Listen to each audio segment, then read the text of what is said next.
Mari kita menghadap Tuhan di dalam doa. Bapa di sorga, kami bersyukur untuk anugerah yang berlimpah yang telah Tuhan berikan kepada kami. Kami bersyukur untuk sore hari ini, waktu di mana kami boleh sekali lagi diberikan kesempatan untuk belajar kebenaran firman Tuhan. Kiranya kasih karunia Tuhan yang bekerja melalui Allah Roh Kudus yang memberi firman kepada kami, sekali lagi dinyatakan kepada kami, kembali melalui pekerjaan Allah Roh Kudus untuk menolong kami sehingga kami boleh memahami kebenaran firman dan kami boleh diperkaya secara spiritual oleh kebenaran firman. Secara khusus kami boleh dibentuk makin lama, makin menjadi serupa dengan Kristus Yesus, Tuhan dan Juru Selamat kami. Ini doa dan permohonan kami, di dalam nama Tuhan Yesus kami berdoa dan kami menyerahkan waktu studi kami pada sore hari ini ke dalam tangan Tuhan yang empunya kami. Amin. Ya, selamat sore Bapak Ibu dan Saudara, baik itu yang ada di MRI Depok saat ini maupun juga Bapak Ibu dan Saudara yang mengikuti studi Kristen Areopagus melalui melalui live streaming MRI Depok. Kita bersyukur karena hari ini saudara dan saya masuk kepada tema yang terakhir atau pertemuan yang terakhir terkait dengan tema besar mengenai pahlawan iman yang sejati. Di balik pahlawan-pahlawan iman yang ditegaskan atau yang diceritakan kepada saudara dan saya di dalam Ibrani pasal yang ke-11. Dan hari ini adalah pembahasan yang kedua terkait dengan tokoh yang saya kira cukup terkenal, bahkan salah satu tokoh yang cukup besar digambarkan di dalam kitab Hakim-Hakim. Kalau saudara memperhatikan kitab Hakim-Hakim, saudara dan saya akan menemukan bahwa cerita mengenai Gideon adalah sebuah cerita yang cukup panjang. Ya, kita biasa mengingat bagaimana dia dipakai oleh Tuhan untuk menghancurkan mezbah Baal. Bagaimana dia juga dipakai oleh Tuhan untuk menaklukkan 135.000 orang musuh yang musuh Israel. Tetapi juga Tuhan juga memakai dia untuk menggunakan perlengkapan perang yang minimal dengan jumlah tentara yang sangat minimal untuk menaklukkan musuh yang besar itu. Oleh karena itu maka sekali lagi tokoh ini adalah seorang tokoh yang sangat-sangat monumental sebenarnya di dalam kitab Hakim-Hakim. Mari kita buka beberapa bagian firman Tuhan. Saya kira kita akan membaca per bagian supaya tidak banyak waktu.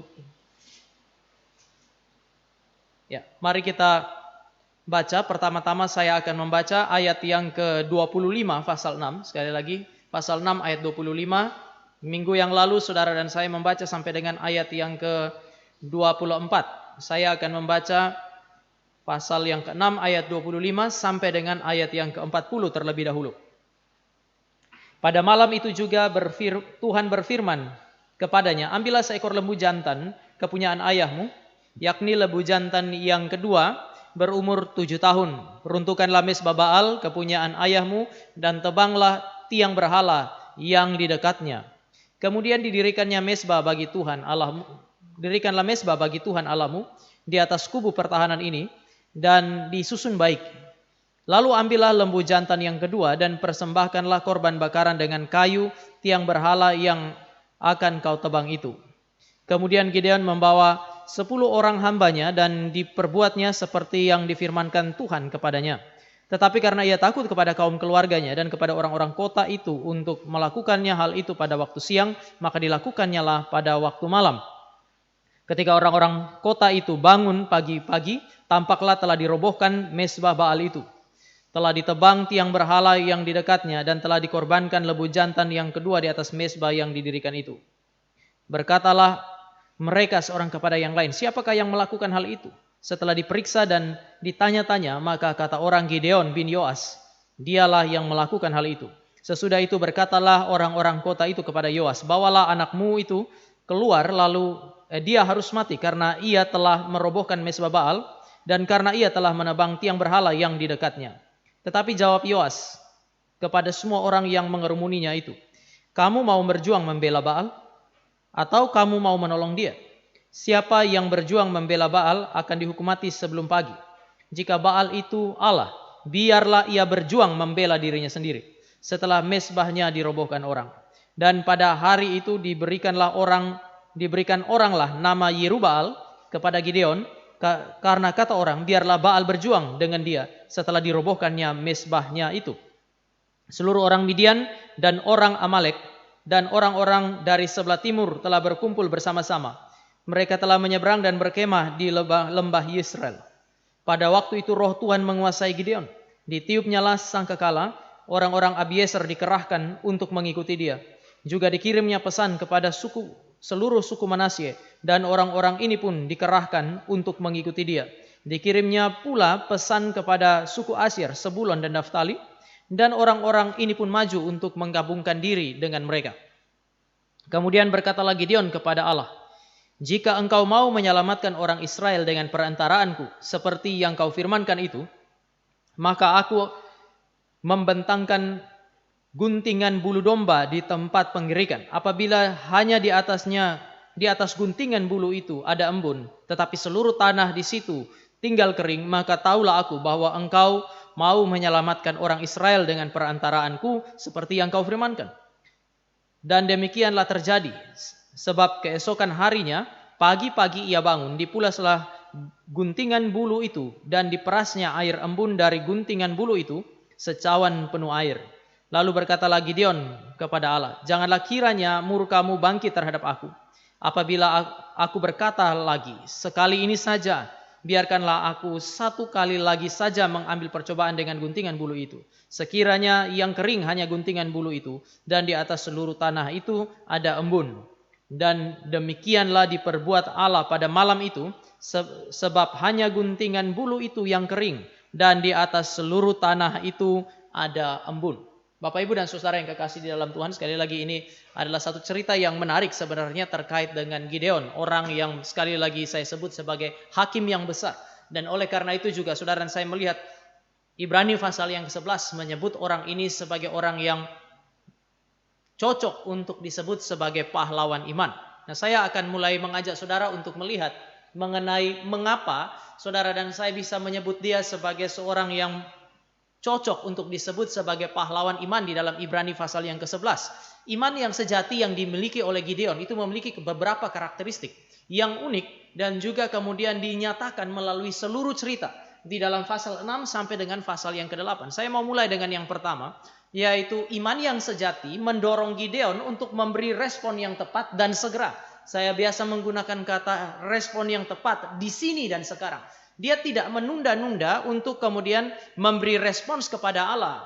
Saudara dan saya lihat di situ dia mulai dengan kalimat ini. Gideon menyadari bahwa dia sementara berhadapan dengan Allah. Kalau saudara dan saya lihat cerita minggu yang lalu, begitu Allah itu malaikat Tuhan menyentuh persembahan yang diberikan oleh orang yang bernama Gideon, maka api keluar dari batu lalu memakan habis korban atau persembahan makanan yang diberikan oleh Gideon kepada dia. Pada saat itulah Gideon sadar bahwa dia sementara berhadapan dengan malaikat Tuhan. Maka dia bilang begini, "Celakalah aku," sekali lagi, "celakalah aku, karena aku telah melihat malaikat Tuhan berhadapan muka." Saudara, ini adalah respon yang umumnya muncul dari orang-orang suci di dalam perjanjian lama, perjanjian baru, ketika mereka berhadapan dengan Allah. Musa waktu dia melihat malaikat Tuhan, dia menutup matanya. Waktu dia sadar bahwa itu Tuhan. Di dalam konteks Yesaya, nabi-nabi yang lain, ketika mereka sadar bahwa mereka sementara berjumpa dengan Allah, mereka menutup mata mereka karena mereka sadar pertama bahwa mereka adalah orang berdosa yang tidak layak berjumpa dengan Allah, dan mereka juga sadar kalau mereka adalah orang berdosa yang berjumpa dengan Allah, maka konsekuensinya adalah kematian. Oleh sebab itu, kalimat yang keluar dari mulut Gideon ketika dia menyadari Allah ada dan Allah itu ada bersama-sama dengan dia, bercakap-cakap dengan dia, adalah "Celakalah aku, sebab aku telah melihat Tuhan berhadapan muka." Saudara, ini ciri pertama. Kalau saudara dan saya berjumpa dengan Allah sejati, saudara kenal dia, biasanya saudara dan saya akan sadar siapa kita. Petrus, waktu Tuhan Yesus bangkit dan Tuhan Yesus datang menyatakan diri, Petrus kemudian dan murid-murid itu kenali siapa dia. Salah satu di antara murid berkata, "Itu guru." Petrus loncat dari atas perahunya, dia berenang, dia datang, dia sujud di kaki Yesus, dia bilang, "Tinggalkanlah aku orang yang berdosa ini." Perjumpaan dengan Allah yang suci senantiasa membawa saudara dan saya kepada kesadaran bahwa kita adalah orang berdosa. Maka ketika Gideon sadar bahwa dia sementara berhadapan dengan Allah yang suci, dia sadar bahwa dia orang berdosa. Dia sadar bahwa dia telah bersikap sinis, dia telah berbicara secara pesimis terhadap siapa? Terhadap Allah yang besar. Waktu malaikat Tuhan bilang, "Engkau adalah pahlawan yang gagah berani," dia mulai berbicara mengenai hal-hal yang pesimis.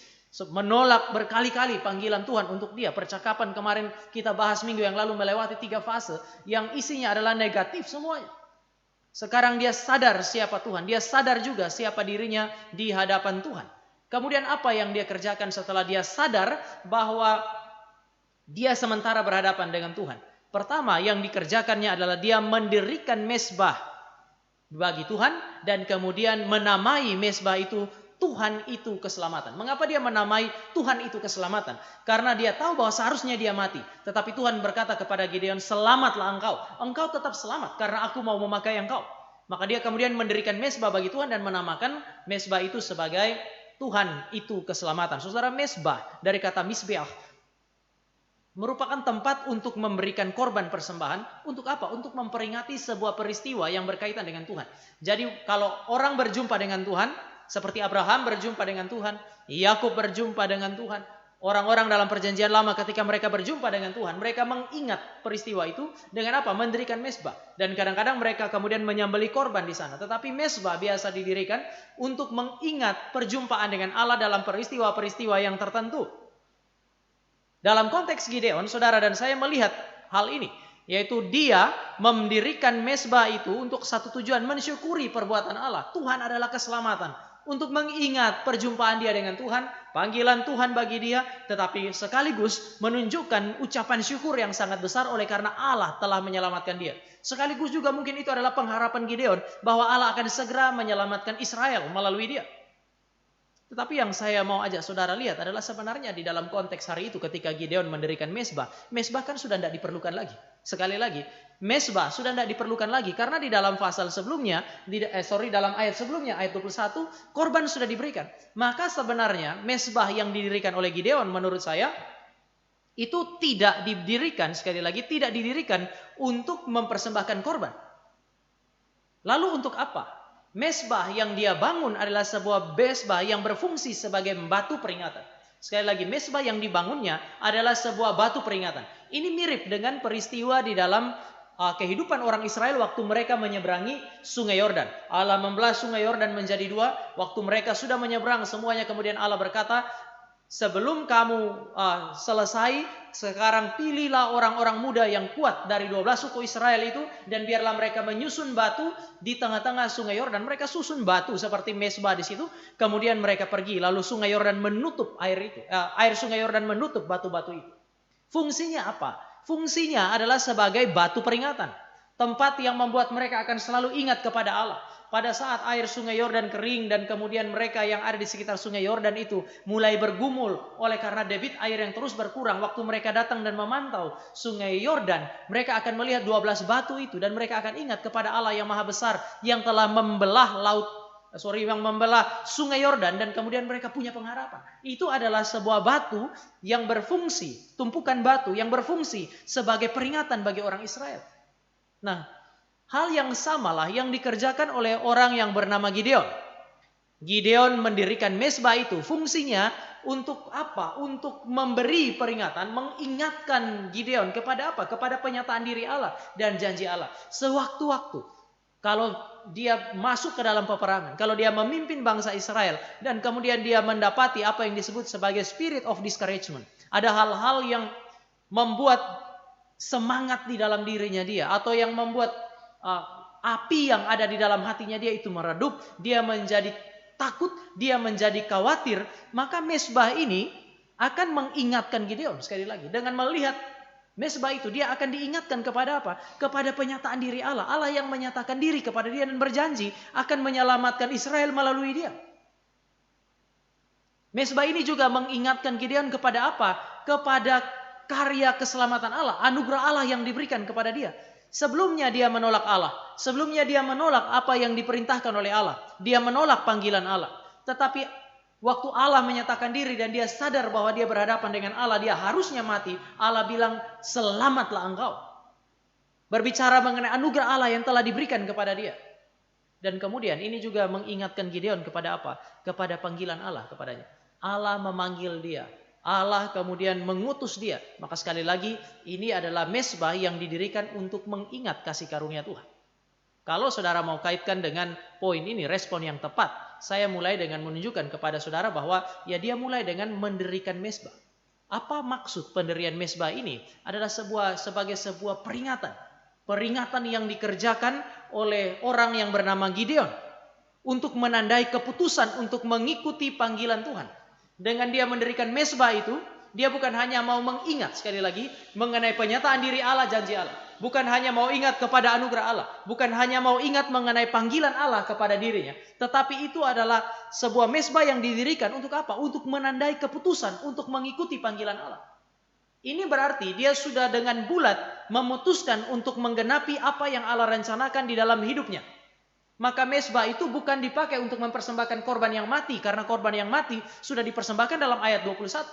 Mezbah itu adalah sebuah peringatan bahwa dia sekarang mau memberikan hidupnya sebagai korban yang hidup kepada Allah, sebagai ekspresi iman yang sejati. Sehingga saya bisa bilang Bapak Ibu bahwa inilah respon yang tepat. Jika saudara dan saya berjumpa dengan Allah yang sejati, maka kita akan mendedikasikan totalitas hidup kita kepada Allah sebagai korban yang hidup. Korban yang mati terakhir kali sudah dikerjakan oleh Kristus di atas kayu salib.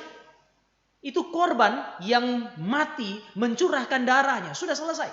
Kalau saudara dan saya mau lihat itu, maka saudara saya kemudian melihat di dalam Roma pasal yang ke-12.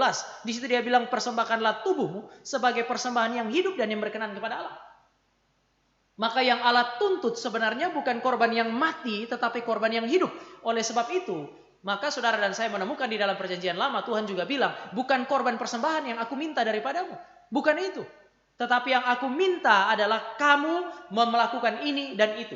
Maka saudara dan saya bisa lihat bahwa di dalam perjanjian lama pun yang Allah tuntut adalah korban yang hidup. Mezbah yang didirikan oleh orang yang bernama Gideon ini tidak lagi didirikan untuk memberi korban yang mati. Tetapi mezbah ini menandai sebuah keputusan untuk memberi korban yang hidup kepada Allah. Saya percaya inilah ekspresi iman yang sejati. Perjanjian lama Gideon menunjukkan itu. Perjanjian baru orang yang bernama Paulus menceritakannya kembali dengan mengatakan persembahkanlah tubuhmu sebagai persembahan yang hidup dan yang berkenan kepada Allah. Mengapa saudara? Karena di dalam konteks pada masa itu, di dalam pengaruh filsafat Yunani, orang hanya mempersembahkan jiwa mereka kepada Allah. Kenapa Paulus tidak bilang persembahkan jiwa? Paulus menggunakan sebuah kata yang sangat strong saya kira. Waktu dia berkata persembahkanlah tubuhmu sebagai persembahan yang hidup dan berkenan kepada Allah. Filsafat Yunani dipengaruhi oleh dualisme tubuh dan jiwa. Jiwa baik, tubuh jahat. Oleh karena itu kalau saudara dan saya mau mempersembahkan sesuatu kepada Allah, orang akan bilang persembahkanlah jiwamu kepada Allah. Serahkanlah jiwamu kepada Allah. Tetapi Paulus merombak cara pikir itu dengan mengatakan persembahkanlah tubuhmu. Karena bagi orang Yunani tubuh tidak boleh dipersembahkan, tidak boleh diberikan kepada Allah. Tetapi Paulus mau mengatakan, kalau kamu adalah orang yang punya iman yang sejati dan sudah diselamatkan, jiwamu milik Allah, tubuhmu sucikanlah untuk Allah. Jadi Paulus bilang, persembahkanlah tubuhmu. Kalau tubuh saja sudah dikasih, apalagi jiwa. Tubuh yang menurut orang Yunani nggak boleh dikasih, kamu kasih, itu berarti jiwamu juga harus kamu kasih. Sehingga yang sementara Paulus bicarakan adalah totalitas hidup yang diserahkan kepada Tuhan. Ini ciri dari apa yang disebut sebagai iman yang sejati. Dan saya kira kalau saudara dan saya punya iman yang sejati, seharusnya tidak ada yang menghalangi saudara dan saya untuk kemudian mempersembahkan itu. Setelah pendirian mezbah ini, nggak ada yang menghalangi orang yang bernama Gideon untuk melayani Tuhannya. Omongan orang yang ada di sekitarnya dia, bahkan orang-orang satu kotanya dia, mau bunuh dia, seolah-olah dia tidak peduli lagi. Yang dia pedulikan sekarang adalah bagaimana saya menunjukkan iman yang sejati kepada Allah yang sejati. Oleh sebab itu maka saya tulis di sini, perjumpaan dengan Allah sejati dan pengenalan yang benar terhadap Allah sejati selalu menghasilkan iman sejati. Saya selalu mengulang kalimat ini, karena ini adalah salah satu kalimat kunci di dalam Yohanes pasal 17. Inilah hidup yang kekal itu, yaitu mereka mengenal Engkau dan mengenal Yesus Kristus. Pengenalan terhadap Allah yang benar, pengenalan yang benar terhadap Allah yang benar selalu berkaitan dengan apa yang disebut sebagai keselamatan. Maka saya bilang perjumpaan dengan Allah sejati dan pengenalan yang benar terhadapnya selalu menghasilkan iman yang sejati, iman yang menyelamatkan. Tetapi iman yang menyelamatkan, saudara, itu tidak mungkin tidak terekspresi melalui respon yang tepat dan segera. Kalau saudara kenal Allah, siapa dia dan siapa kita di hadapan dia, maka kita tidak mungkin menunda-nunda untuk memberi respon yang tepat kepada dia. Kalau saudara dan saya masih menunda dan menunda dan menunda untuk memberi respon yang tepat kepada dia, menyerahkan seluruh hidup kita sebagai korban yang berkenan kepada dia, hari ini saudara dan saya melakukan itu, mungkin saudara dan saya tidak berjumpa dengan Allah yang sejati. Perjumpaan dengan Allah yang sejati mendorong saudara dan saya berdasarkan iman yang sejati, pengenalan yang benar itu, untuk tidak berlambat-lambat, kita segera memberi diri kita kepada Tuhan. Ini yang terjadi kepada orang yang bernama Gideon. Dia mengambil keputusan dan hari itu juga dia mempersembahkan seluruh hidupnya kepada Tuhan. Sekali lagi, mezbah didirikan untuk memberi korban hidup, bukan korban mati. Hari ini saudara dan saya juga malah lebih konkret daripada Gideon. Kita lebih beruntung dari Gideon. Karena Gideon masih hidup di mana orang masih memberikan persembahan yang mati. Saudara dan saya hari ini hidup di dalam Kristus yang telah memberikan persembahan yang mati satu kali untuk selamanya. Sehingga hari ini tugas saudara dan saya adalah memberi persembahan yang hidup, korban yang hidup kepada Allah. Dan saya mau lanjutkan, respon yang benar dan segera ini, mengapa saya bilang kalau saudara dan saya kenal Allah yang sejati, punya iman yang sejati, tidak mungkin tidak terekspresi atau pasti terekspresi melalui respon yang tepat dan segera. Mengapa? Karena ini dikondisikan oleh dua hal. Pertama, rahasia syukur yang lahir dari kesadaran dan akan status kita di hadapan Tuhan. Gideon sadar bahwa dia layak mati, tetapi Tuhan gak kasih dia kematian. Tuhan bilang engkau selamat. Oleh karena dia sadar bahwa seharusnya mati, namun Allah tidak membunuh dia. Sebaliknya Allah menyelamatkan dia, bahkan bukan hanya menyelamatkan, tapi memakai dia untuk sebuah pekerjaan yang besar, sebuah pekerjaan yang mulia. Maka dia mengambil keputusan, kalau begitu sekarang juga aku menyerahkan diriku kepada Tuhan. Saudara, kalau seandainya engkau memahami bahwa Allah yang engkau dan saya sembah ini adalah Allah yang hidup, Allah yang menyelamatkan, maka seharusnya engkau dan saya akan mengambil keputusan di sini dan sekarang. Untuk apa? Untuk mengerjakan pekerjaan-pekerjaan yang baik, yang memang dia percayakan kepada saudara dan saya untuk mengerjakannya. Maka saya cuma mau bilang, jangan berlambat-lambat. Jangan menunda-nunda untuk mengambil keputusan yang baik. Kalau hari ini engkau sementara bergumul untuk melakukan sesuatu yang baik, dan engkau tahu bahwa sesuai dengan firman Allah, seharusnya engkau mengerjakannya. Apapun kata orang, kerjakanlah itu.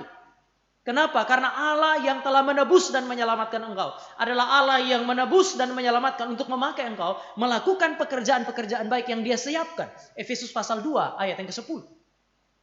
Jadi rasa syukur kepada Allah oleh karena keselamatan itu seharusnya membuat saudara dan saya tidak menunda. Dan bukan cuma itu. Perasaan cinta yang lahir dari rasa kagum kepada Allah. Oleh hati yang terpesona kepada Allah. Oleh karena saudara dan saya melihat, menyadari, mengenal pribadi Allah yang mulia, Allah yang agung, keindahan Allah dan karya Allah yang mulia dan agung itu harusnya menarik hati saudara dan saya menjadi orang-orang yang mencintai dia. Kalau engkau dan saya cinta kepada dia, engkau dan saya akan punya rasa takut kepada dia. Sekali lagi, cinta kepada dia selalu disertai dengan rasa takut kepada Allah. Takut kepada Allah berarti saudara dan saya takut melukai hatinya. Saudara dan saya takut mendukakan dia. Sehingga begitu saudara dan saya paham apa yang dia inginkan. Karena ada rasa takut kepada Allah, kita berjuang untuk menyukakan hatinya. Dengan apa? Dengan sesegera mungkin memutuskan untuk melakukan segala sesuatu yang dia ingin saudara dan saya kerjakan.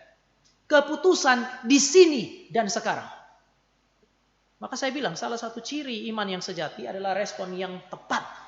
Saudara bisa bilang respon yang tepat dan juga cepat. Saya pakai istilah segera.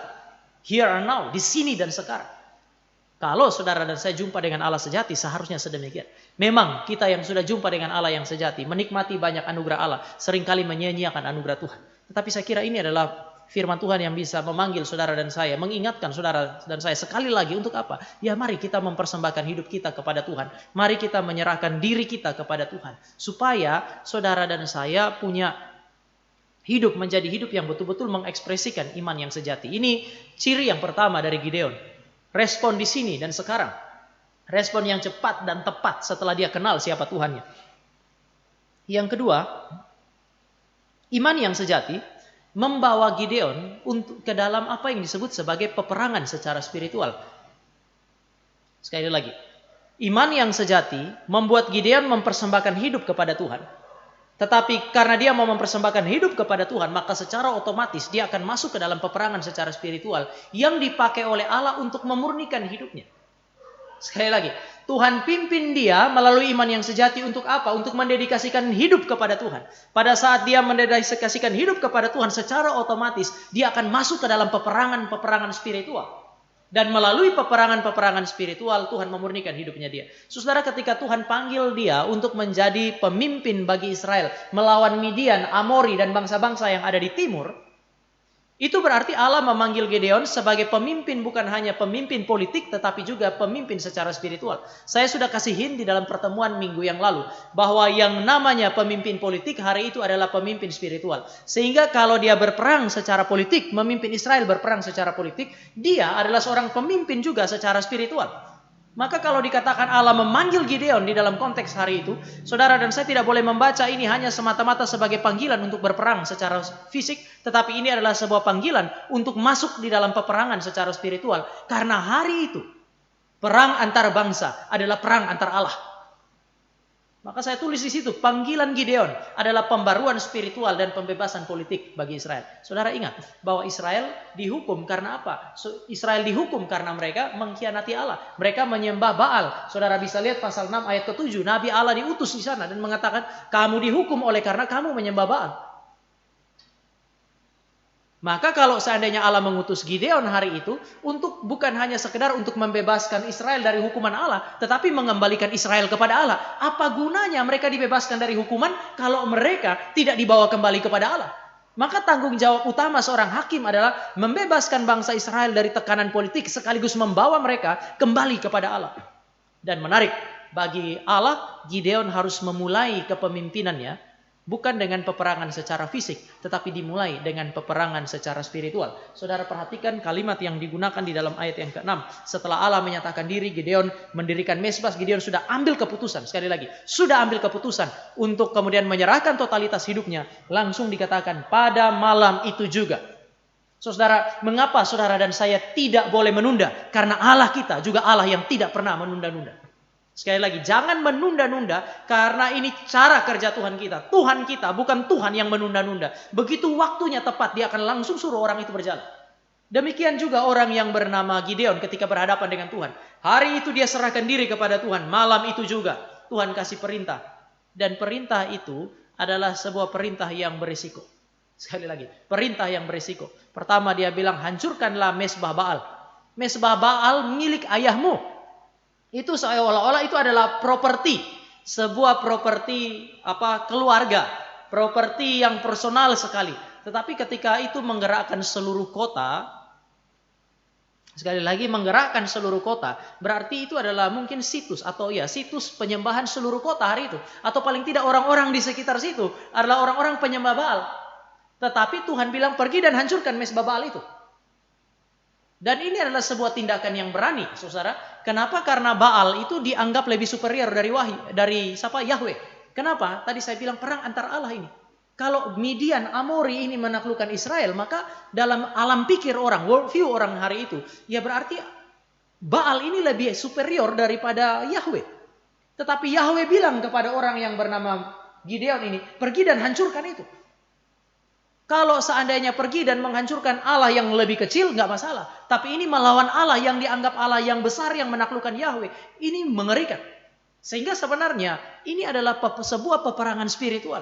Pergumulan batin melawan Allah atau Allah yang palsu. Sekaligus pergumulan batin untuk apa? Untuk bertarung melawan orang-orang yang ada di sekitarnya. Bahkan orang pertama yang bisa saja bertarung melawan Gideon adalah ayahnya. Tetapi Tuhan, sekali lagi, Tuhan menganugerahkan iman sejati. Dan iman sejati ini memimpin kepada respon yang benar dan tepat. Respon benar dan tepat yaitu mempersembahkan seluruh hidup kepada Allah. Pasti membawa engkau dan saya ke dalam peperangan secara spiritual. Dengan kata lain saya mau bilang bahwa iman yang sejati tidak mungkin tidak membawa engkau dan saya ke dalam peperangan secara spiritual. Sekali lagi, iman yang sejati tidak mungkin tidak memimpin kita ke dalam peperangan secara spiritual. Iman sejati memastikan saudara dan saya berperang melawan berhala, berperang secara spiritual di dalam seluruh wilayah kehidupan kita. Maka Gideon hari itu harus bertarung melawan Baal. Maka di situ dikatakan setelah dia meruntuhkan itu, orang memberi nama yang baru kepada dia, Yerubbaal. Seorang yang bertarung melawan Baal. Orang yang berdiri untuk menghadapi Baal. Maka saudara lihat di situ ada peperangan spiritual. Saudara dan saya bisa pahami di dalam hal ini. Pertama, dia harus melewati peperangan secara spiritual. Untuk apa? Untuk memurnikan kehidupan spiritual dia sendiri. Dia ada di dalam keluarga yang menyembah berhala. Itu adalah barang-barang yang digunakan oleh papanya untuk menyembah berhala. Dia datang dan dia harus hancurkan itu. Maka ini adalah pemurnian kehidupan spiritual. Pertama, secara individual. Ini menunjukkan komitmen bahwa saya akan berpihak kepada Yahweh dan bukan kepada Baal. Tetapi sekaligus, karena dia adalah pemimpin umat Allah, maka tindakan itu paling tidak menyatakan kepada seluruh kota, sekali lagi. Menyatakan kepada seluruh kota bahwa lihat ini, saya akan hancurkan mesbah Baal dan engkau akan lihat Baal tidak dapat membela dirinya sendiri. Maka Tuhan pakai mulut dari papanya Gideon. Waktu mereka minta dia, kemudian dia bilang, kamu mau berjuang membela Baal?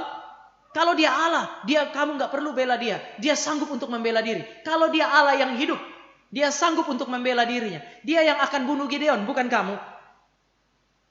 Saudara, ini adalah sebuah kalimat yang saya kira merupakan kritik kepada diri sendiri dan juga kepada orang-orang yang hari itu datang. Atau kamu mau menolong dia? Kalau dia Allah, dia menolong dirinya, bukan kamu yang menolong dia. Siapa yang berjuang membela Baal akan dihukum mati sebelum pagi. Ini papa bertobat gara-gara anak ini. Jika Baal itu Allah, biarlah ia berjuang membela dirinya sendiri setelah mesbahnya dirobohkan orang. Saudara bisa lihat bahwa Gideon sementara melakukan sebuah peperangan secara spiritual, dia mulai Allah pakai untuk memurnikan imannya dia. Sekarang Allah pakai dia untuk juga menolong papanya untuk kemudian harus memutuskan Allah yang hidup yang mana, yang harus disembah yang mana. Dan kemudian sekarang melalui mulut papanya yang juga penyembah Baal itu, sekarang menantang orang-orang di kota itu. Ayo, sekarang mari kita buktikan Baal itu Allah yang hidup atau Allah yang mati. Bukankah ini mirip seperti apa yang dilakukan oleh Elia? Kamu lakukan ini. Taruh korban dan minta Baal atau minta Allah-Allahmu itu untuk turunkan apa? Turunkan api dari langit untuk membuktikan bahwa dia hidup. Ini adalah satu pertarungan yang serius secara spiritual. Membuktikan Allah mana yang hidup. Yahweh yang ada di pihak Gideon. Atau Baal yang ada di pihak orang-orang kota itu yang ada di bahkan yang disembah di rumah Gideon. Dan saudara dan saya mesti lihat, saya tulis di situ peperangan spiritual. Karena ini adalah sebuah kesaksian mengenai terang kemuliaan Allah. Kepada siapa? Kepada musuh Allah. Saudara jangan lupa bahwa Baal adalah Allah yang disembah juga oleh Midian Amori. Malah Allah orang Midian, Allah orang Amori adalah Baal. Saudara, itu kenapa Matthew Henry waktu menafsirkan ayat yang ke-33. Saudara perhatikan, setelah Gideon menghancurkan mesbah Baal, lalu kemudian orang-orang kota itu datang dan mereka tidak bisa berbuat apa-apa kepada orang yang bernama Gideon, maka sekarang pertarungannya adalah pertarungan antara Gideon dengan Baal. Tetapi saudara perhatikan setelah seluruh cerita itu selesai, langsung ditulis ayat 33. Seluruh orang Midian dan orang Amalek dan orang-orang dari sebelah timur telah berkumpul bersama-sama. Mereka telah menyeberang dan berkemah di lembah Yisrael. Matthew Henry dia bilang begini, mengapa bangsa-bangsa ini datang? Dan kemudian narator menceritakan setelah peristiwa Gideon langsung bangsa-bangsa ini datang. Besar kemungkinan mereka telah mendengar bahwa ada orang Israel yang menghancurkan mesbah tuannya. Saudara nggak usah lihat bahwa ini adalah sesuatu yang ganjil. Hari ini di negara kita ya, nggak usah bilang mesbah, nggak usah rumah ibadah, gambar aja. Begitu muncul langsung satu bangsa ini ribut. Kita ada di dalam bangsa yang kita sebut sebagai bangsa yang demokratis. Alam kita itu beda dengan alam masa lalu yang primitif. Sekali lagi, alam kita itu sama sekali beda. Tetapi kadang-kadang orang masih bertindak seperti orang-orang primitif atas nama agama. Karena simbol-simbol agama dihancurkan. Apalagi zaman dulu. Orang-orang Midian akan berpikir, ini siapa? Siapa Gideon itu? Siapa anak muda itu? Anak muda yang katanya berasal dari satu suku yang kecil. Keluarga yang paling kecil, orang yang paling muda, berani untuk menghancurkan mesbah Allah kami yang besar, yang telah menaklukkan Allah mereka, sehingga Allah mereka tidak bisa menyelamatkan mereka. Berani sekali. Ya ada penafsir yang bilang memang kedatangan bangsa itu ya berkaitan dengan ayat-ayat pertama, itu masa panen. Tetapi penempatan segera setelah cerita Gideon menghancurkan mesbah, juga bisa mendorong saudara dan saya untuk melihat bahwa ini adalah sebuah peperangan spiritual yang serius. Pembebasan umat Allah dari penyembahan berhala sekaligus menantang orang-orang yang kafir hari itu, yang tidak percaya hari itu, untuk membuktikan siapa Allah yang hidup. Maka ini adalah sebuah kesaksian iman. Saudara, dengan Gideon menghancurkan sekali lagi menghancurkan mesbah Baal, bagi saya itu adalah sebuah kesaksian monumental. Sekali lagi, ini adalah sebuah kesaksian yang sangat monumental. Jika Baal tidak dapat mengalahkan Gideon, maka Baal tidak dapat mengalahkan Yahweh. Sekali lagi, ini logikanya. Jika Baal tidak dapat mengalahkan Gideon, orang biasa, orang muda, orang kecil itu, maka dia tidak mungkin mengalahkan Yahweh. Kenapa? Karena sekarang bukan hanya sekedar peperangan antara Midian dengan Israel, tetapi sekarang peperangan langsung pribadi dengan pribadi. Gideon melawan Allah orang Amori. Jadi ini pertarungan manusia melawan Allah. Dan kalau Baal nggak bisa bikin apa-apa, sekali lagi, jika Baal tidak bisa bikin apa-apa, Baal tidak mungkin bisa mengalahkan Allahnya orang Israel.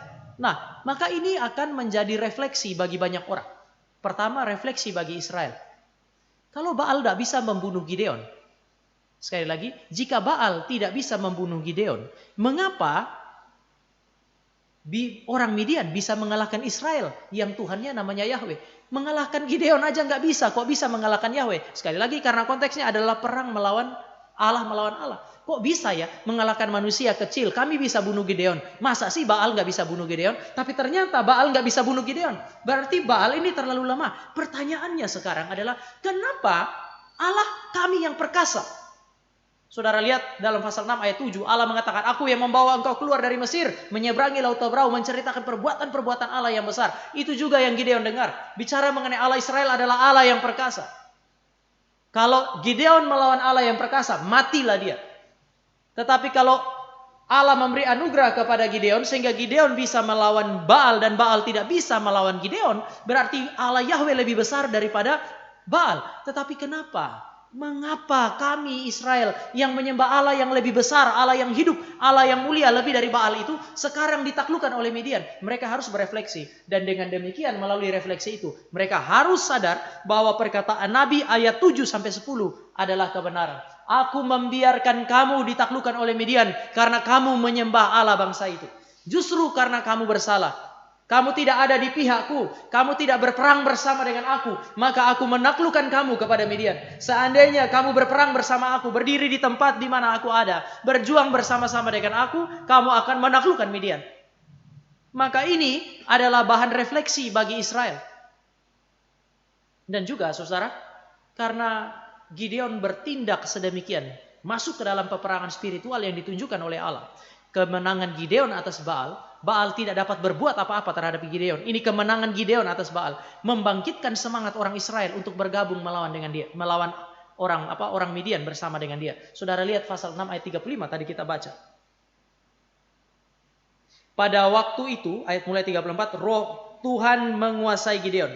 Ditiuplah sangkakala. Ini anak muda habis hancurkan mesbah. Sekarang dia tiup sangkakala. Saudara, tadi saya bilang ini perbuatan monumental. Maka dengan menghancurkan mesbah Baal, nama Gideon hari itu jadi besar. Sekali lagi, masuk dalam peperangan, nama Gideon cukup besar. Dia tiup sangkakala. Ini kan isyarat untuk berperang. Tadinya orang Israel takut, saudara lihat dimulai dengan ditiupnya sangkakala dan orang-orang Abiezer dikerahkan untuk mengikuti dia. Siapa orang-orang Abiezer? Orang-orang Abiezer adalah orang-orang kota di mana Gideon menghancurkan mesbah Baal, dan orang-orang inilah yang tadi mau membunuh Gideon. Saudara bisa lihat ayat pasal 6 ayat 11. Kemudian datanglah malaikat Tuhan duduk di bawah pohon terbantin di Ofra, kepunyaan Yoas orang Abiezer. Siapa orang Abiezer? Orang Abiezer adalah orang-orang yang baru saja mau membunuh Gideon. Tetapi karena mereka lihat Baal tidak berdaya terhadap Gideon di dalam peperangan spiritual itu, mereka punya semangat, keberanian untuk bertarung melawan siapa? Bertarung melawan Midian. Maka kelompok pertama yang datang untuk mendukung orang yang bernama Gideon adalah orang yang menyaksikan bagaimana Allah berperang melawan Baal melalui Gideon. Saudara dan saya tidak boleh tidak memutuskan untuk masuk di dalam peperangan spiritual yang Allah tetapkan bagi engkau dan saya untuk masuki. Hanya dengan cara berperang secara spiritual lah, engkau dan saya itu akan melihat kemuliaan Allah, sekaligus engkau dan saya menjadi saksi yang efektif. Saksi yang efektif itu dimunculkan oleh Allah di dalam konteks peperangan secara spiritual. Saudara, kemenangan Gideon atas Baal itu juga menjadi semacam spirit of discouragement bagi orang-orang yang berperang melawan Israel. Mereka datang melawan Gideon kok. Mereka datang melawan orang-orang Israel. Tetapi mereka datang kali ini. Dulu mereka datang dengan superior. Tapi sekarang mereka datang dengan rasa takut. Saudara bisa lihat pasal yang ke-7. Waktu mau mulai peperangan, Tuhan bilang, Gideon pergi, aku menyerahkan bangsa ini kepadamu. Tapi kalau kamu khawatir, kalau kamu takut, pergi bersama dengan bujangmu itu, dan aku akan memberikan kepadamu tanda untuk menguatkan engkau. Dan saudara, mari kita lihat apa yang terjadi di dalam percakapan itu. Mulai dari pasal 7 ayat 13. Ketika Gideon sampai ke situ, di perkemahan orang-orang Midian itu, kebetulan ada seorang menceritakan mimpinya kepada temannya. Katanya, aku bermimpi tampak sekeping roti jelai terguling masuk ke perkemahan orang Midian. Setelah sampai ke kemah ini, dilanggarnyalah kemah ini sehingga roboh dan dibongkar bangkirnya. Demikianlah kemah ini habis runtuh. Jadi ada mimpi. Lalu temannya menjawab, ini tidak lain dari pedang Gideon bin Yoas, orang Israel itu. Allah telah menyerahkan orang Midian dan seluruh perkemahan ini ke dalam tangannya. Ini aneh. Karena yang menafsir bukan orang Israel. Tetapi orang yang datang berperang melawan Israel menafsirkan mimpi sedemikian. Dari mana dia mendapat inspirasi untuk menafsir mimpi seperti itu?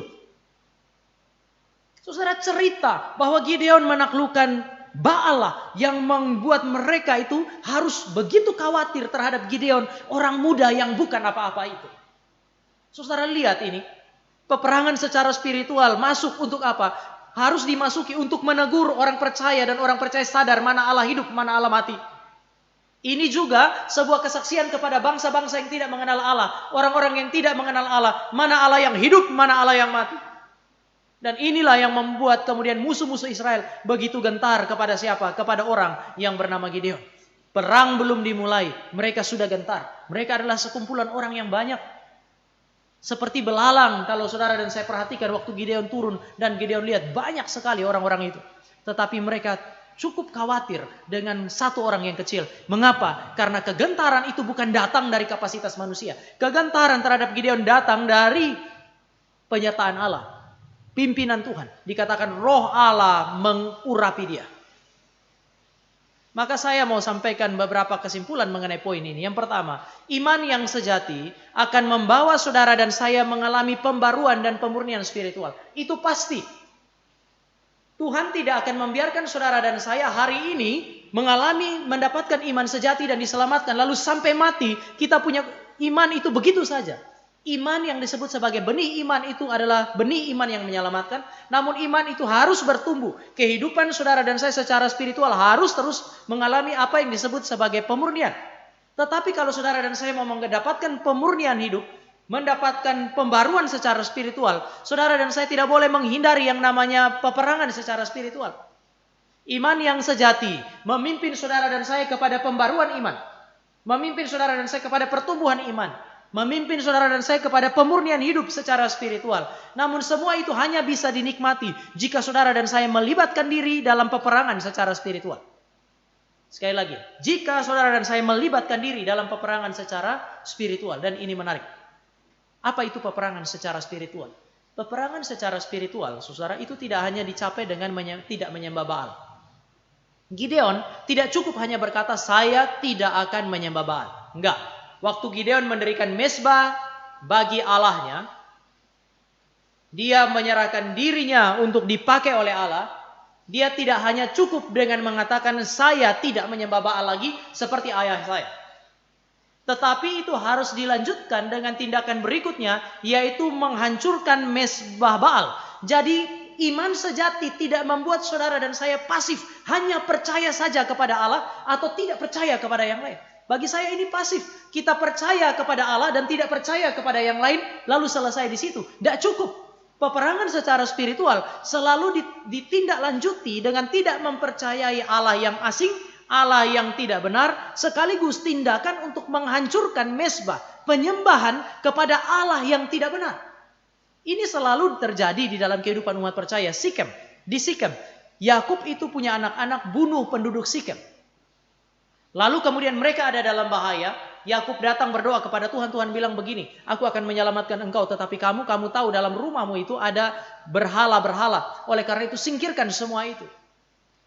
Saudara bisa lihat bahwa Yakub adalah orang yang percaya kepada Allah, tetapi dia masih membiarkan penyembahan yang asing itu ada di dalam rumahnya. Yang Allah minta atau yang Allah tuntut dari sana adalah menyingkirkan hal-hal yang sifatnya asing ini. Menyingkirkan hal-hal yang tidak benar, menyingkirkan hal-hal yang tidak mempermuliakan Tuhan. Maka saudara lihat, tidak boleh pasif tetapi juga aktif. Aktif untuk menghancurkan, aktif untuk melawan sesuatu yang tidak benar. Maka kalau saudara baca Efesus, Paulus bilang begini, seorang pencuri hendaklah berhenti untuk mencuri, lalu dia bekerja, dan setelah dia bekerja, dia pakai hasil kerjanya untuk mendukung orang lain, berbuat belas kasihan kepada orang lain. Jadi saudara bisa lihat konstruksinya. Bukan hanya sekedar mengambil keputusan untuk saya tidak mencuri lagi. Tetapi keputusan itu bagi saya pasif, tidak mencuri itu satu hal. Tetapi sekarang bergerak maju dengan melakukan sesuatu yang baik. Mencuri berarti mengambil hal-hal yang menjadi milik orang lain, merugikan orang lain untuk keuntungan saya. Itu bukan sebuah peperangan spiritual yang ideal yang Allah inginkan. Untuk memurnikan hidup, Allah mau supaya sang pencuri tadi, pertama berhenti mencuri, yang kedua dia kerja keras. Hasil kerja keras yang tadi dia pakai, yang dia miliki, bukan lagi dipakai untuk keuntungan diri, tetapi juga untuk melayani orang lain. Jadi jauh dari hanya sekedar berhenti berbuat jahat, tetapi aktif berbuat baik. Nah sekarang, ini bukan hanya tidak menyembah Allah yang palsu saja, berhenti dari sana, tetapi menghancurkan mezbah Allah yang palsu. Setelah menghancurkan mezbah Allah yang palsu, apakah selesai di situ? Tidak. Tetapi Tuhan bilang apa? Kamu harus mendirikan mezbah bagi Allah. Mezbah palsu dihancurkan, tempat itu nggak boleh kosong. Sekarang kamu dirikanlah mezbah yang baru. Ada perubahan kiblat, perubahan orientasi di dalam ibadah orang yang bernama Gideon. Demikian juga di dalam kehidupan saudara dan saya. Peperangan secara spiritual dimulai ketika saudara dan saya memutuskan untuk menyembah Allah. Allah yang sejati, Allah Tritunggal di dalam Kristus. Tetapi peperangan secara spiritual harus dilanjutkan dengan apa? Dengan membuang, dengan menyingkirkan semua Allah palsu di dalam kehidupan saudara dan saya.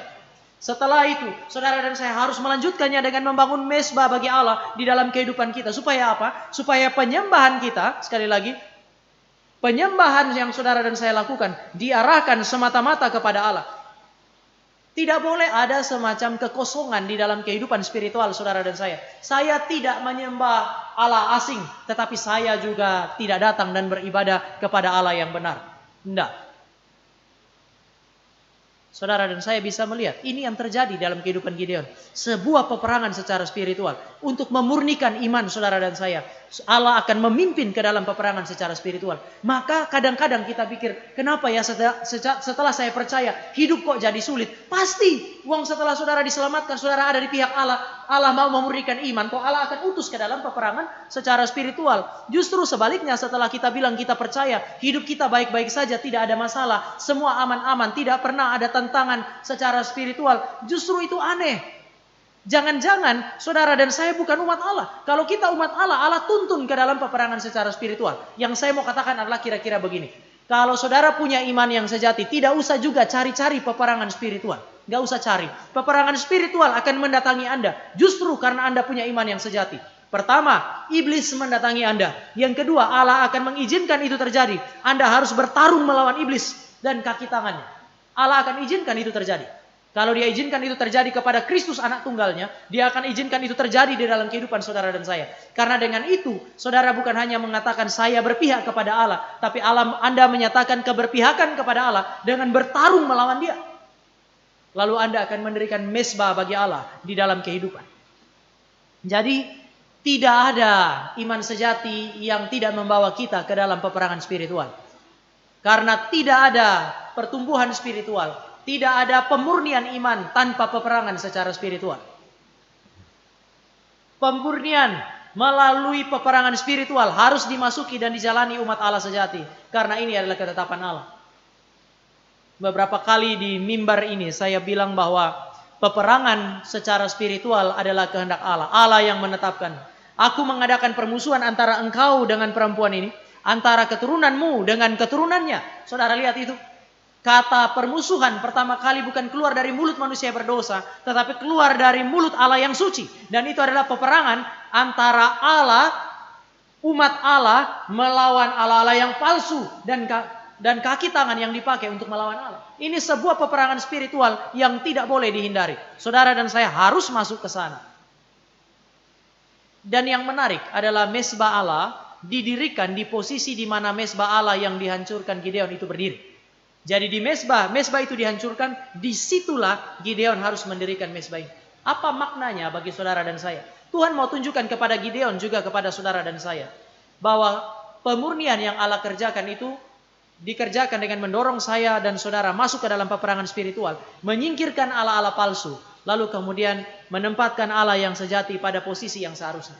Pemurnian hidup secara personal dan komunal ditandai oleh satu situasi di mana tidak ada ilah lain yang menempati posisi ilah atau Allah yang benar.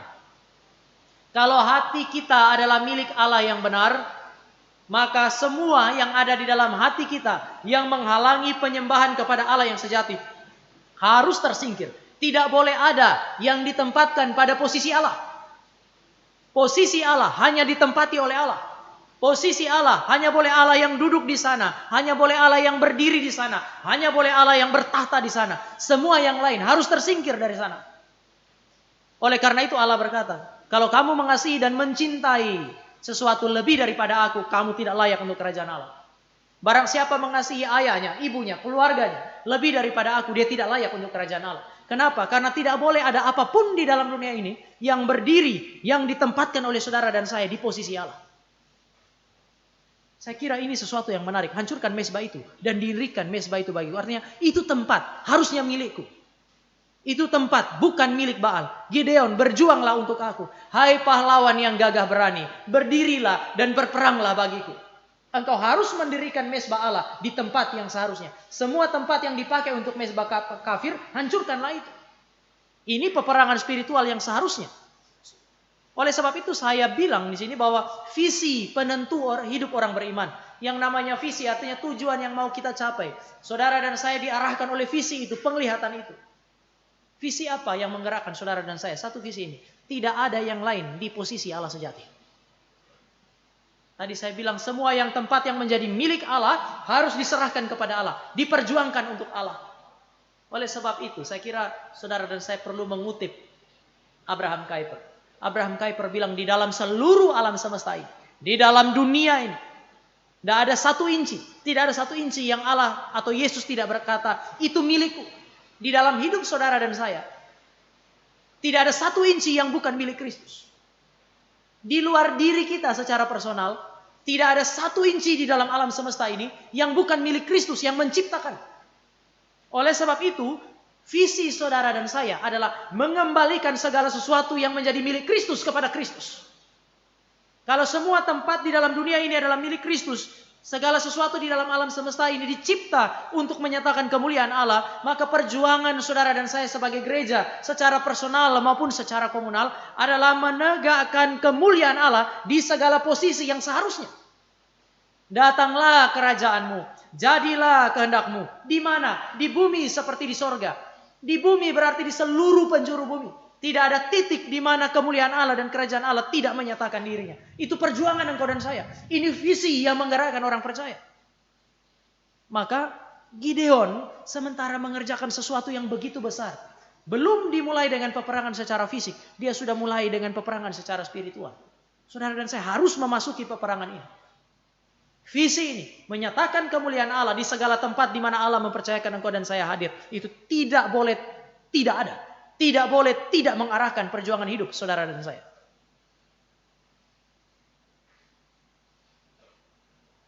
Yang ketiga, ciri ketiga dari iman sejati yang dimiliki oleh Gideon adalah keberanian yang suci. Keberanian yang suci. Pertama, keputusan untuk menyerahkan diri kepada Allah. Keputusan ini membawa dia ke dalam peperangan secara spiritual untuk dimurnikan oleh Allah. Sekarang saya mau kasih tahu saudara bahwa kalau saudara dan saya memutuskan untuk menyerahkan diri kepada Allah, maka saudara harus siap memutuskan untuk berperang bagi Allah. Kenapa? Karena menyerahkan diri kepada Allah berarti menjadi tentara Allah, menjadi senjata kebenaran. Kita akan masuk ke dalam peperangan. Sekarang saya mau lanjutkan penjelasan ini. Kalau saudara sudah menyerahkan diri untuk dipakai oleh Allah di dalam peperangan, maka siap-siaplah untuk menanggung segala resiko di dalam peperangan itu. Karena hidup dalam peperangan secara rohani dan kemurnian secara spiritual tidak mungkin tidak memiliki resiko.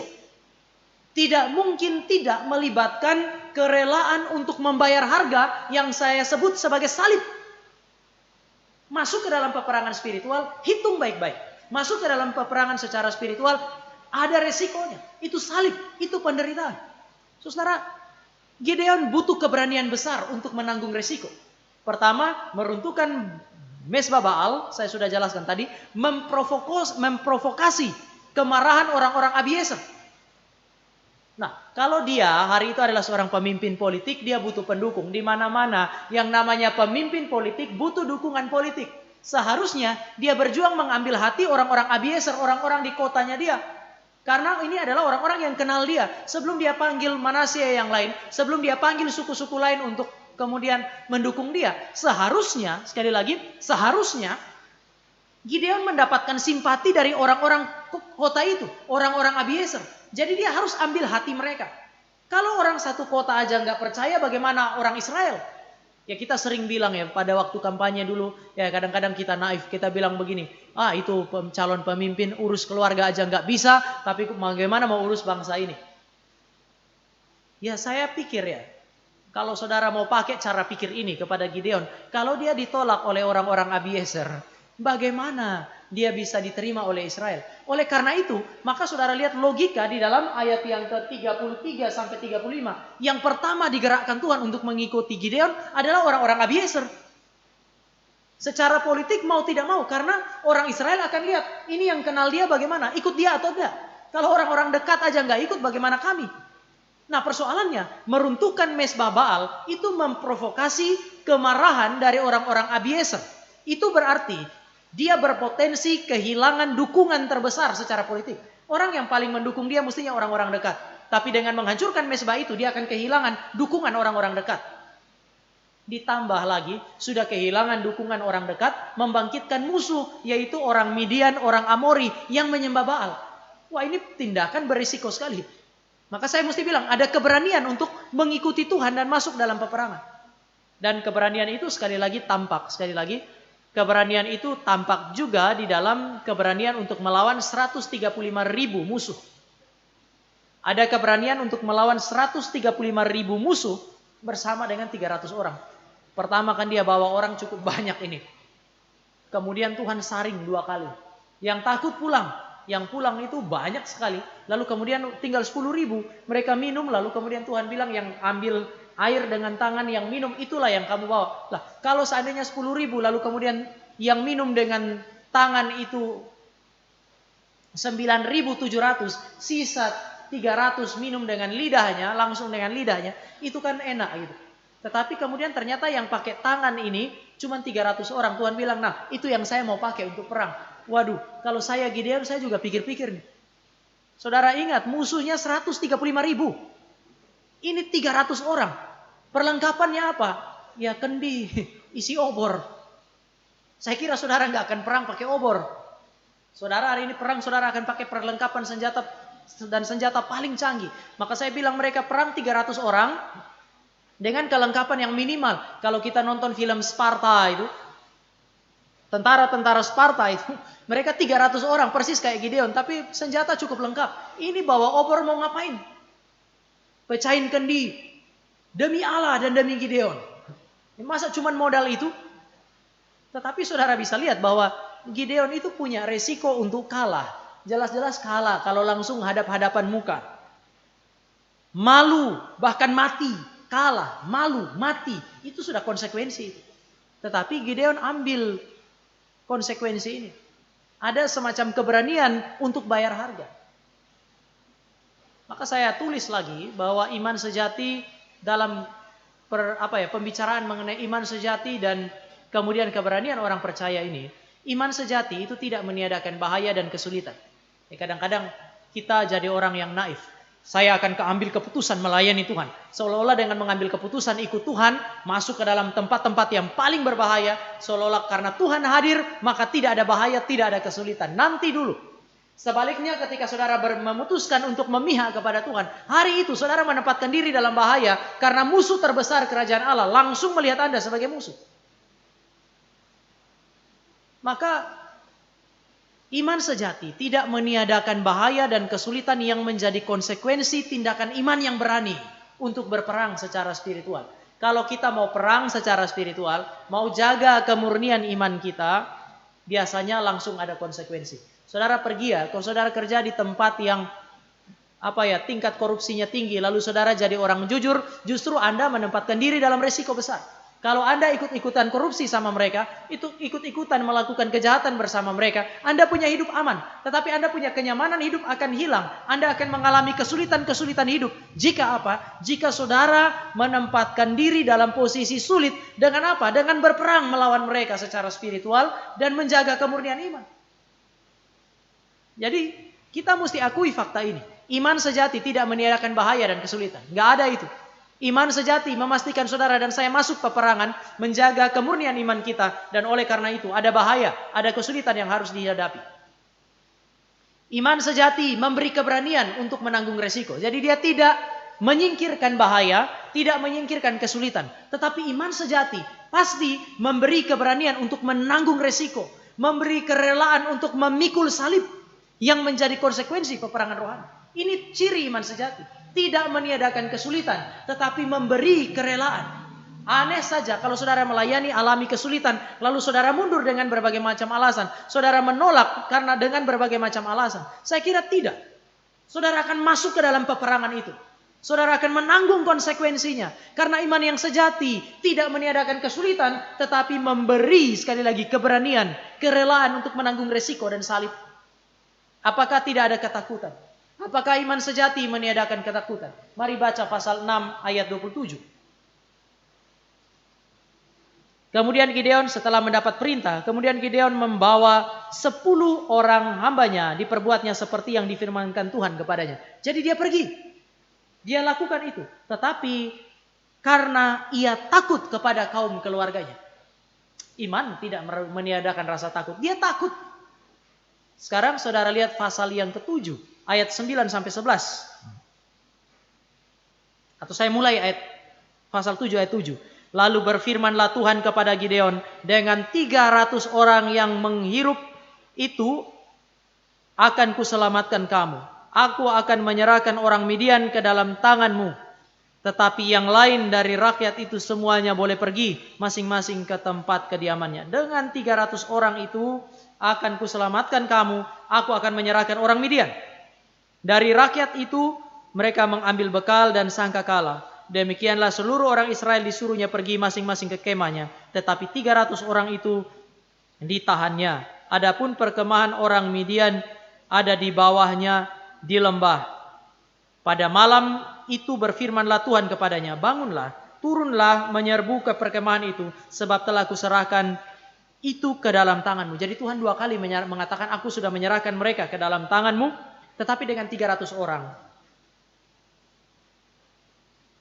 Ayat 10. Tetapi jika engkau takut untuk turun menyerbu, turunlah bersama dengan pura bujangmu ke perkemahan itu. Maka kau dengarlah apa yang mereka katakan. Kemudian engkau akan mendapat keberanian untuk turun menyerbu perkemahan itu. Tuhan kita adalah Tuhan yang tahu isi hati. Saudara, ini kan begini. Tuhan suruh pulang 300 orang, pulang semua orang, sisa 300. Sementara katakanlah 32.000 yang berkumpul, atau katakanlah 30.000 yang kumpul pertama kali, melawan 135.000. Itu kan Gideon sudah pikir ini 30.000 terlalu sedikit Tuhan. Tetapi Tuhan bilang terlalu banyak Gideon, kalau kamu perang pakai 30.000. Maka 20.000 pulang, sisa kemudian 10.000. Gideon sudah pikir dalam hati, aduh kok ini makin sedikit. Tuhan terlalu sedikit. Tuhan bilang masih terlalu banyak Gideon. Maka Tuhan saring lagi dan sisa 300. Setelah sisa 300 baru Tuhan bilang, nah ini dia. Ini yang akan saya pakai untuk perang. Saya yakin secara rasional panglima manapun mikir-mikir. Maka ada rasa khawatir, ada rasa takut secara natural di dalam diri Gideon. Iman sejati enggak meniadakan itu. Tapi saudara perhatikan bagaimana Tuhan berkarya untuk menaklukkan ketakutan. Saudara dan saya adalah orang beriman, orang yang berani masuk ke dalam peperangan secara spiritual dan menanggung resiko. Harus ada keberanian itu, tetapi keberanian ini bukan keberanian yang sembrono. Sekali lagi, ada orang yang bilang sama saya, Tam, ternyata berani dan nekat itu beda tipis. Saudara, meskipun perbedaannya tipis di dalam ekspresi, di dalam kelihatannya, maju berjuang, maju untuk bertarung, ya, itu berani dan nekat bedanya tipis. Tapi apa perbedaan esensial antara nekat atau sembrono, nekat yang sembrono itu dengan keberanian? Keberanian itu melibatkan dasar-dasar atau pertimbangan-pertimbangan rasional, berdasarkan pertimbangan-pertimbangan yang matang untuk bertarung. Sementara orang nekat itu gak punya dasar pun maju aja. Saudara dan saya mesti lihat bahwa Gideon bukan orang nekat. Gideon bukan orang yang sembrono. Saudara dan saya punya iman sejati. Iman sejati tidak menjadikan kita orang-orang sembrono yang bertindak tanpa dasar. Saudara dan saya adalah orang-orang beriman yang berani untuk bertarung bagi Allah, berani berdiri di posisi Allah, berani menanggung segala konsekuensi ketika berpihak kepada Allah, bukan dengan sembrono, bukan hanya sebuah keputusan yang nekat, pokoknya maju saja. Saya kira tidak, bukan itu. Kenapa? Karena ada pertimbangan-pertimbangan tertentu. Saudara lihat ya, Gideon memaksimalkan kapasitasnya untuk menggunakan bijaksana dan strategi. Pasal 6 ayat 27 tadi, waktu dia tahu bahwa ini berpotensi untuk kemudian membangkitkan kemarahan orang-orang kotanya, apa yang dia lakukan? Pasal 6 ayat 27 dimulai dengan dia memutuskan untuk menghancurkan mezbah itu malam hari. Gideon juga nggak cari masalah. Hari ini banyak orang Kristen itu cari masalah.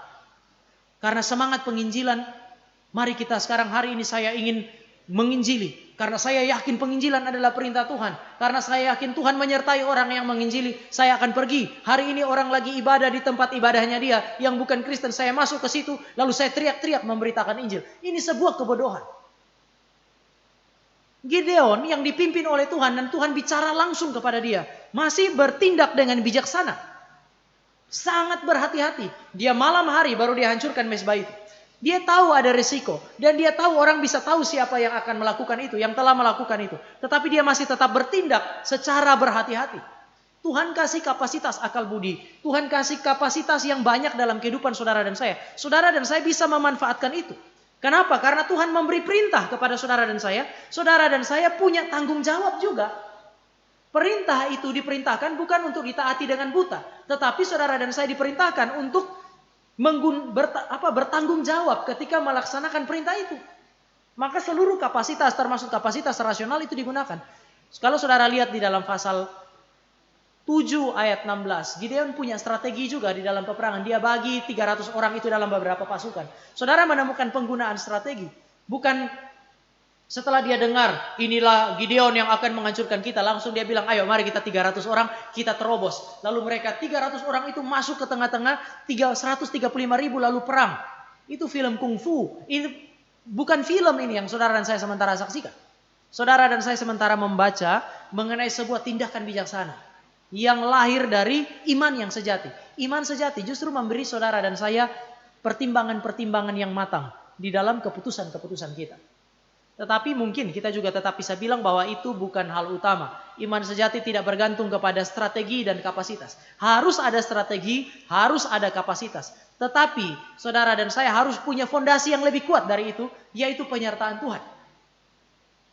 Pasal 6 ayat 34, roh Tuhan menguasai Gideon. Roh Tuhan menguasai Gideon. Dia bertindak karena Tuhan sudah lebih dulu berinisiatif kepada dia. Tuhan yang menaklukkan ketakutan, Tuhan yang kemudian mengurapi dia, Tuhan yang memperlengkapi, Tuhan memberi kemampuan untuk mengerjakan pekerjaan-pekerjaan itu. Sehingga kalau Tuhan gak utus, gak usah pergi. Ada dalam konteks melayani pemuda, ada pemuda yang bilang dia mau jadi hamba Tuhan. Saya tanya, yakin Tuhan panggil? Gak yakin. Saya bilang jangan pergi ke posisi di mana Tuhan gak panggil kamu. Kalau Tuhan panggil jadi hamba Tuhan, jangan terus tinggal di tempatmu, jadilah hamba Tuhan. Tapi kalau Tuhan panggil kamu untuk menjadi sesuatu yang lain dan bukan jadi hamba Tuhan, jangan coba-coba kamu jadi hamba Tuhan. Meskipun kamu orang yang fasih bicara, orang yang pandai berbicara, kamu punya hati adalah hati untuk jemaat. Namun kalau Tuhan gak panggil, jangan ke sana. Kenapa? Karena kalau seandainya Tuhan tidak memimpin kamu ke sana, Tuhan tidak mengurapi kamu di posisi itu, seluruh kapasitas kamu menjadi sia-sia. Maka yang terpenting adalah panggilan Tuhan, penyertaan Tuhan. Saya kasih keterangan di sini, Allah yang berinisiatif menaklukkan ketakutan dengan memperlengkapi Gideon. Tuhan urapi dia, Tuhan kuasai dia, lalu dia tiup sangkakala, keberanian yang begitu luar biasa. Tetapi ini terjadi di dalam pimpinan Tuhan. Ya, jadi ada kapasitas diperlengkapi oleh Tuhan, kapasitas dipakai oleh Tuhan. Tapi saya kira juga Gideon melihat jelas penyertaan Tuhan. Pertama, dia mengarahkan mata kepada Tuhan. Dia minta tanda kepada Tuhan supaya Tuhan kasih tanda dan dia yakin, meyakini penyertaan Tuhan. Jadi dia maju bukan karena nekat, tapi karena dia yakin Tuhan sertai. Yang berikut pasal 7 ayat 1 sampai 7, Tuhan yang mulai perintah, ayo sekarang perang. Ya dia perang. Bukan karena Tuhan sudah kasih tanda langsung dia bilang siang itu, ayo mari kita pergi. Enggak, Tuhan bilang pergi sekarang, baru dia pergi. Tunggu waktu Tuhan, ada pimpinan Tuhan. Dan kemudian dia meyakini firman. Tuhan bilang sekarang aku akan menyerahkan. Dia meyakini firman, maka dia pergi. Maka begini, saudara dan saya harus menjadi orang yang berani. Tetapi keberanian kita harus punya dasar. Dasar paling kuat, dasar paling fondasional, saya kira paling kokoh bagi saudara dan saya untuk masuk di dalam peperangan secara spiritual adalah, lihatlah apakah Allah hadir bersama Anda atau tidak. Saudara harus memastikan kehadiran Allah. Saudara harus yakin bahwa Anda dipimpin oleh Tuhan untuk peperangan itu. Makanya tadi saya bilang jangan sampai yang dipanggil hamba Tuhan mau jadi hamba Tuhan. Tetapi saudara bisa tanya, jadi bagaimana saya yakin Tuhan ada dan saya yakin Tuhan pimpin? Gideon yakin bahwa Tuhan ada, Tuhan pimpin. Pertama memang ada tanda, tetapi itu bukan yang utama. Yang paling kuat adalah firman Tuhan. Kalau Tuhan berfirman, saudara bisa yakin Tuhan ada. Karena Tuhan bicara berarti Tuhan ada. Kalau saudara mau melihat pimpinan Tuhan, lihat firman. Bagaimana firman Allah, prinsip firman itu mengarahkan hidup kita. Maka kepada pemuda itu saya bilang, kapan terakhir kali kamu dengar firman Tuhan yang mengarahkan kamu menjadi seorang hamba Tuhan? Waktu dia bilang, enggak, saya cuma dapat firman Tuhan diberkati Pak. Tetapi kok belum ada seperti firman Tuhan yang mengarahkan saya jadi hamba Tuhan. Saya bilang, jangan coba-coba maju. Saudara bisa lihat ya, harus ada dasar yang kuat. Jadi keberanian kita bukan keberanian yang naif. Keberanian kita adalah keberanian yang suci. Lahir dari cinta kepada Tuhan, ketaatan kepada Tuhan, dan yakin bahwa Tuhan ada bersama-sama dengan kita. Iman berarti melihat yang tidak kelihatan. Iman sejati berarti saudara dan saya meyakini kehadiran Allah di pihak kita. Karena kita ada di pihak Allah. Bersama dengan Allah, berjalan di dalam peperangan itu. Iman sejati ada di atas dasar pimpinan Tuhan. Iman yang sejati berdiri di atas keyakinan terhadap kebenaran firman Allah. Maka keberanian suci yang lahir dari iman yang sejati itu adalah keberanian untuk berpihak kepada Allah. Keberanian untuk menanggung segala resiko berdasarkan apa? Pengenalan dan cinta kepada Allah dan kehendak-Nya. Berdasarkan keyakinan terhadap kehadiran Allah dan keberpihakan Allah. Allah tidak akan berpihak kalau saudara dan saya sementara melawan Dia. Berdasarkan apa? Berdasarkan kepekaan terhadap pimpinan Allah. Berdasarkan apa? Berdasarkan tanggung jawab untuk mengembangkan seluruh kapasitas. Orang tua Musa, mereka dengan berani mempertahankan anak ini. Namun ketika mereka harus lepas anak itu di sungai Nil, itu sebuah tindakan yang beresiko. Tapi mereka bertindak dengan tindakan yang berani.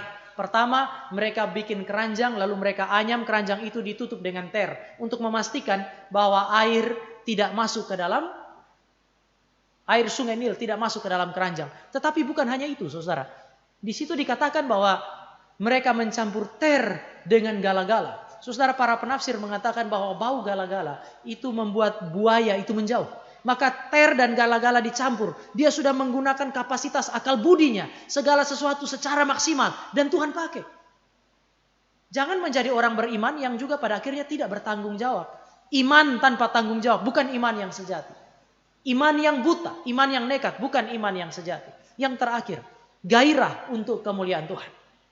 Gairah bagi kemuliaan Allah.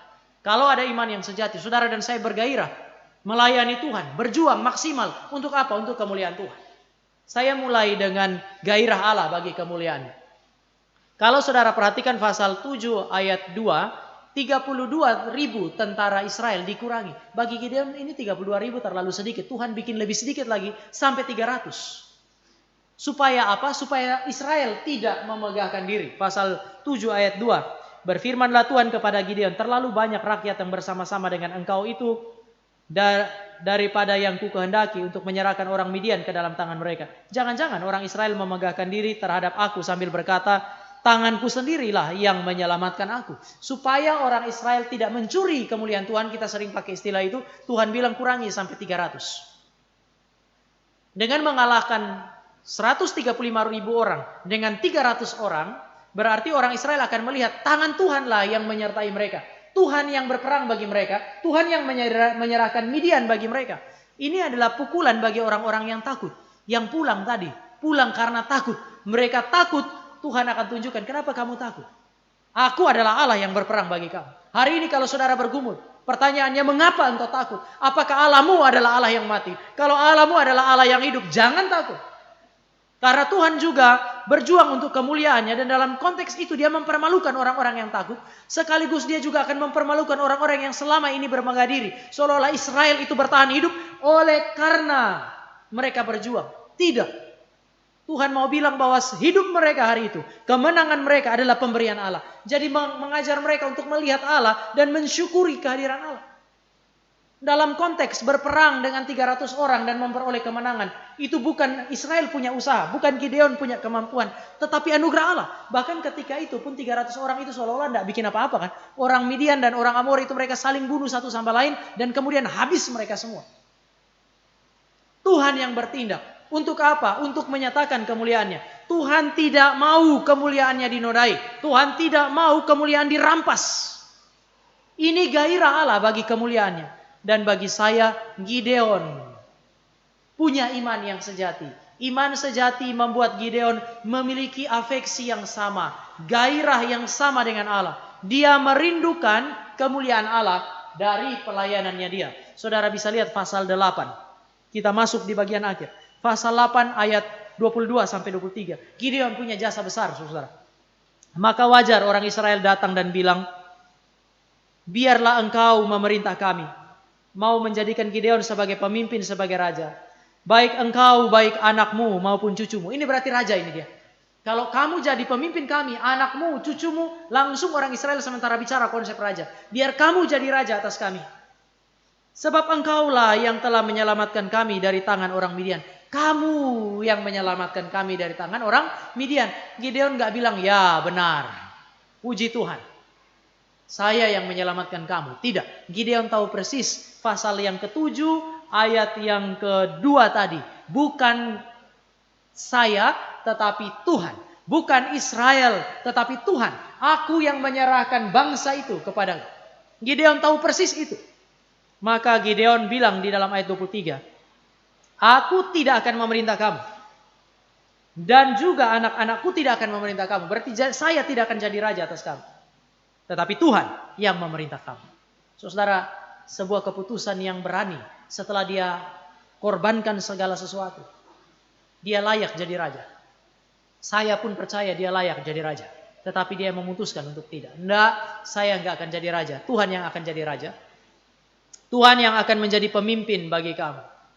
Saudara lihat, Allah merindukan kemuliaannya. Allah bergairah bagi kemuliaannya. Sehingga Allah ini menciptakan segala sesuatu. Dan pemazmur berkata, langit menceritakan kemuliaan Allah. Cakrawala menceritakan perbuatan-perbuatannya. Gideon tidak ambil apa yang menjadi kemuliaan Allah. Gideon mau menyaksikan kemuliaan Allah bagi Israel yang berpikir Gideonlah yang memenangkan peperangan itu. Gideon bilang tidak, bukan aku, maka bukan aku yang jadi rajamu.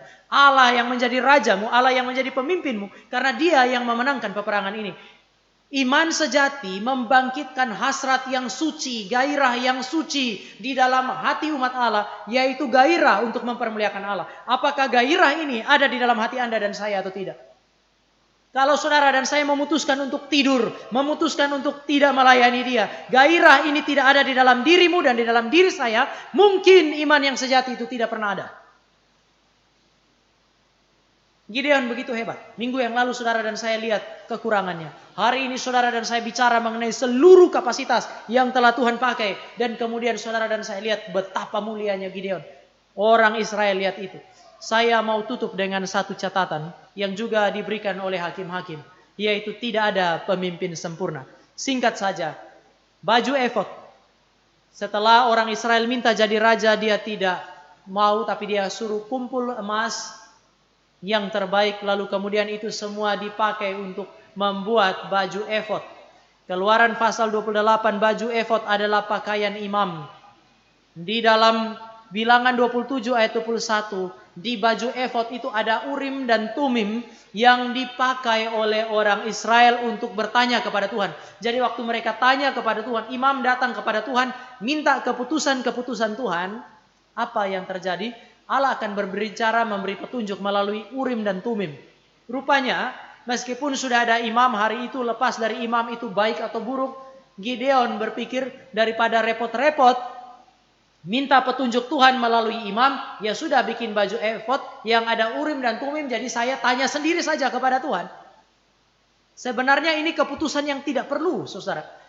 Mengingat, pertama, sebelum baju efod itu ada, Allah sudah berkenan untuk menyatakan diri dan kehendak kepada Gideon.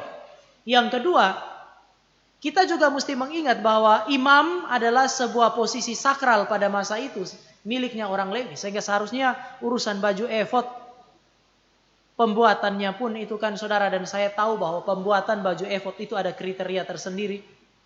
Meminta petunjuk Tuhan, ya sudah ada imam yang waktu itu ditunjuk oleh Tuhan. Itu tidak bisa, saudara, saya belum bisa bicara mengenai imamat rajani seperti hari ini. Sehingga Gideon terlalu berani juga pada akhirnya untuk mengambil keputusan ini, dan keputusan ini mencelakakan Israel karena mungkin saudara dan saya bisa lihat, nanti saudara bisa baca cerita selanjutnya. Setelah itu orang Israel menyembah berhala justru pada konteks efod yang dibuat oleh Gideon.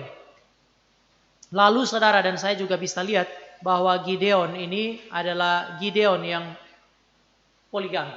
Sudah berhasil poligami dan bermuara pada malapetaka. Pasal 9 menceritakan malapetaka yang ada di dalam kehidupan keluarga Gideon. Anak-anaknya saling membunuh. Poligami, perlawanan kepada kehendak Allah. Jadi saudara bisa lihat cerita orang hebat ini tidak ditutup dengan sebuah akhir yang sempurna, tetap dikasih gambaran mengenai kondisi yang tidak sempurna. Untuk memberi petunjuk gak ada pemimpin yang sempurna. Ada dua hal yang saudara dan saya bisa pelajari di sini. Yang pertama, Tuhan selalu mengizinkan pemimpin-pemimpin terbaik dalam kehidupan orang Israel. Gembala-gembala yang baik yang Tuhan bangkitkan. Itu selalu Tuhan tunjukkan kekurangannya. Supaya apa? Supaya saudara dan saya waktu membaca, kita tidak terpesona oleh pesona pemimpin-pemimpin yang berhasil. Kita sering tertarik dengan pemimpin yang berhasil, kita terpesona dengan dia, kita lupa kepada Tuhan. Tuhan selalu menunjukkan ketidaksempurnaan Daud, Abraham, orang-orang hebat. Saudara selalu temukan ada kekurangan, keterbatasan. Mereka tidak pernah ditampilkan sebagai pemimpin yang tak bercacat. Supaya saudara dan saya sadar di dalam dunia ini tidak ada pemimpin yang tidak bercacat. Dan dengan kesadaran itu saudara dan saya merindukan pemimpin yang tidak bercacat. Dan pemimpin yang tidak bercacat itu adalah Kristus yang disediakan Allah bagi kita. Kitab Hakim-Hakim mempersiapkan hati saudara dan saya untuk melihat kepada Allah yang sempurna, yang menyediakan Kristus bagi saudara dan saya. Gideon adalah pahlawan yang gagah berani. Kristus adalah pahlawan sejati yang lebih besar daripada Gideon. Karena dia bukan hanya memberi diri bagi saudara dan saya. Melalui pemberian dirinya itu, dia mati bagi saudara dan saya. Dia menaklukkan musuh-musuh terbesar yang tak mungkin bisa ditaklukkan Gideon. Pertama, dosa. Yang kedua adalah maut. Yang ketiga, neraka. Semua musuh yang tak bisa ditaklukkan telah ditaklukkan oleh Kristus di dalam kemenangannya. Dan saudara dan saya mendapati dia adalah pemimpin yang tidak berdosa. Ibrani berkata bahwa dia adalah pemimpin yang mengalami seluruh kelemahan kita, namun dia tidak berbuat dosa. Ada satu pemimpin sempurna yang tidak memiliki cacat celah. Semua pemimpin yang tidak sempurna dihadirkan Allah, dibiarkan Allah hadir, bahkan melukai engkau dan saya, supaya engkau dan saya melihat kepada pemimpin yang sempurna ini. Pembelajaran yang kedua. Iman sejati menghasilkan perjuangan iman, ya. Tetapi iman sejati tidak menghasilkan manusia sempurna. Nanti setelah Kristus bangkitkan saudara dan saya jadi orang-orang yang sempurna nanti di dalam kedatangan Kristus yang kedua. Tapi kita bukan orang sempurna hari ini. Oleh sebab itu jauhilah kesombongan iman dan sifat gegabah. Ada orang bilang begini, saya sudah percaya Pak Tama saya percaya kepada Tuhan. Dan saya saat ini pacaran dengan orang yang bukan Kristen. Motivasi saya, Pak, yang paling penting itu bukan hanya sekedar pacaran, tapi saya mau mempermuliakan Tuhan. Saya pacaran dan kemudian saya akan menginjili dia supaya dia menjadi orang Kristen. Saya selalu bilang kepada orang-orang seperti ini, jangan naif. Jangan naif, jangan bodoh, jadi Kristen jangan tolol. Siapa bilang kamu saja yang punya motivasi menginjili dia? Dia juga mungkin punya motivasi untuk dalam tanda petik menginjili kamu. Kalian dua sama-sama punya motivasi untuk saling menarik satu sama lain. Jangan bodoh. Ini orang Kristen katanya punya iman, tapi iman kayak begini, iman yang bodoh, iman yang tolol. Mengapa saya bilang tolol? Karena firman Allah sudah dengan jelas bilang, kalau cari penolong, cari yang sepadan.